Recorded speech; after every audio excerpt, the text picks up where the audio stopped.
வணக்கம். நம்ம தமிழ்ல விழலுக்கு இறைத்த நீர் அப்படிங்கிற ஒரு பழமொழியை நம்ம அடிக்கடி பயன்படுத்துறோம். இந்த விழலுக்கு இறைத்த நீர் அப்படின்னா என்னன்னா, பயனில்லாத ஒரு செயலை செஞ்சா அது நான் என்ன எஃபர்ட் எடுத்துக்கிட்டனோ அது பயனில்லாம போயிருச்சு அப்படின்னு சொல்வதை குறிப்பதாக அவனுடைய எல்லா முயற்சியும் விழலுக்கு இறைத்த நீராக போயிருச்சு. உதாரணத்துக்கு, மது அருந்துகிற ஒருத்தர் அவனை முன்னாடி உட்கார வச்சு 1 மணி நேரம் அட்வைஸ் பண்ணுறாரு ஒருத்தர். நான் பாருப்பா, மதுவினால இந்த பிரச்சனைகள் உண்டு, இந்த உடல் நல குளறுபடிகள் வரும், மதுவை நீ விடணும், இல்லைன்னா உன் மகனும் மது அருந்துவதற்கான வாய்ப்பு இருக்குது, ஏன்னா இப்போ ஜீன்ஸ்லேயே அந்த மாதிரியான பிரச்சனைகள் இருக்குதுன்னு சொல்கிறாங்க. இப்படியெல்லாம் நம்ம சொல்கிறோன்னு வச்சுக்கோங்க. 1 மணி நேரம் கேட்டுட்டு அவன் நேராக மது அருந்துக்கு போனான்னா நம்ம என்ன சொல்லுவோம்? 1 மணி நேரம் அவனுக்கு நான் பண்ண அறிவுரை எல்லாம் விழலுக்கு இறைத்த நீராக போய்விட்டது அப்படின்னு நம்ம சொல்லுவோம். இப்போ இந்த விழல் அப்படின்னா என்ன? யாராவது விழலை பார்த்துருக்கீங்களா? இந்த குடிசை வீட்டுகளில் அந்த ஓலையை மேயறதுக்கு முன்னாடி அந்த கூரையில் இந்த ஒரு மஞ்சள் கலரில் ஒரு இதை வச்சுருப்பாங்க, ஒரு புல்லு மாதிரி இருக்கும். அது மேலே தான் இந்த ஓலையை மேய்வாங்க. இந்த மஞ்சளாக வச்சுருக்காங்களே, அது பார்த்தீங்கன்னா ஒரு நான் எலக்ட்ரிக் மீடியா மாதிரி. குளிர்காலத்தில் உஷ்ணத்தை கொடுக்கும், வெயில் காலத்தில் குளிர்ச்சியை தரும். அப்புறம் மழை பெஞ்சா ஒழுகாமல் பார்த்துக்கும். இந்த மாதிரி மக்களுக்கு கூரைக்கு கீழே பயன்படுகிற ஒரு பொருள் தான் விழல். இது ஏரியிலலாம் நிறைய வளர்ந்துருக்கும். தண்ணி இல்லாத காலங்களில் இந்த விழல் நிறைய இருக்கிறதையும் அதை மக்கள் அறுவடை பண்ணுறதையும் பார்க்கலாம். அப்போ விழல்ங்கிற ஒன்று உண்மையிலேயே வீணானது அல்ல, அது பயன்படக்கூடியது தான். விழல்ங்கிறது மக்களுக்கு பயன்படக்கூடிய ஒன்று தான். ஒரு மிகப்பெரிய ஒரு கூரையை அமைச்சா அந்த விழலை போட்டு நீங்கள் பந்தல் மாதிரி போட்டிங்கன்னா தண்ணி கீழே வராது. எவ்வளவு மழை பெஞ்சாலும் அது கீழே இருக்கிறவங்கள நினைக்காது. இப்போ நம்ம போடுற பந்தல்லாம் மழை பெஞ்சிச்சுன்னா நிச்சயமாக கீழே இருக்கிறவங்க மேலே தண்ணி கசியும், அவங்கள நினைக்கும். அப்போ விழலுக்கு இறைத்த நீர்னு சொல்கிறாங்களே, நான் யோசிச்சு இந்த விழலை பார்த்த உடனே காஞ்சிபுரம் மாவட்டத்தில் இருக்கும்போது தான் ஒரு ஏரி ஃபுல்லாக விழல் இருக்கிறத பார்த்தேன். இது என்னன்னு கேட்டேன். இதுதாங்க விழல் அப்படின்னாங்க. இதுக்கு என்ன பர்பஸ் அப்படின்னு கேட்டேன். கூரை வீடுகளுக்கு இது பயன்படுது அப்படின்னு.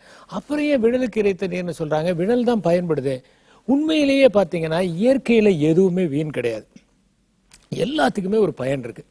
இப்போ வாழைப்பழ தோலை சாப்பிட்டுன்னு நம்ம தேவையில்லைன்னு போட்டுறோம். நம்ம தேவையில்லாத லிஸ்ட்டில் போட்டு அதை போட்டால் அது ஒரு ஆடு சாப்பிடுது. அப்போ அந்த ஆட்டுக்கு அது தேவை. ஏன் நமக்கே அது தேவை? அந்த தோல் இருக்கிறதுனால தானே அந்த பழம் நல்லா இருக்கு, அந்த இது சாப்பிட முடியுது. இப்போ ஆரஞ்சு பழம் இருக்கு, அந்த தோல் இருக்கிறதுனால தானே அந்த சொலையை நம்ம சாப்பிட முடியுது. அப்போ இயற்கையில் எதுவுமே தேவையற்றதுன்னு இல்லை. அப்போ விழல்ங்கிறது தேவையானது தான். இப்போ நாம் தான் இதை களைன்னு சொல்கிறோம். இயற்கையில் எல்லாமே செடி தான். ஒருத்தர் எழுதியிருந்தாரு, அதாவது நெல் வயல்களுக்கு நடுவில் இருக்கிற ரோஜா செடி கூட ஒரு கலை தான் அப்படின்னாரு. ஏன்னா தேவையில்லாத இடத்துல இருக்கிறது தான் கலை. நெல் வயல்ல நெல்லு தான் இருக்கணும், நெல்லுக்கு பதிலாக ரோஜா இருந்தா கூட அது ஒரு கலை தான். அப்ப நாம என்னன்னா, கலை என்பதை மனிதன் தான் உருவாக்கினான். இயற்கை செடிகளைத்தான் படைத்தது, மனிதன் தான் கலைகளை உருவாக்கினான். அப்ப இந்த விழலுக்கு இறைத்த நீர்னு ஏன் சொல்றாங்க? அது விழலை மட்டப்படுத்துறதுக்காக கிடையாது, நீரை முக்கியத்துவம் கொடுக்கறதுக்காக. அதாவது விழல் தேவைதான், மனித வாழ்க்கைக்கு அதுவும் ஒரு பங்களிப்பு செய்யுது, சுற்றுப்புற சூழல் அது ஒரு முக்கியத்துவத்தை பெற்று இருக்கிறது. ஆனா இந்த நீர் ஒரு அரிய கமாடிட்டி, ஒரு அற்புதமான ஒன்று நீர், விலை மதிப்பற்றது நீர். அந்த நீரை எதுக்கு இறைக்கணும்? மழையா பெய்யறது வேறது, தானா இயற்கை கொடுத்து அது வருது. ஆனால் மனிதன் நீரை இறைக்கிறது என்னன்னா, தேக்கி வைத்த சேமித்து வைத்த நீரை அவன் பயன்படுத்துறான்.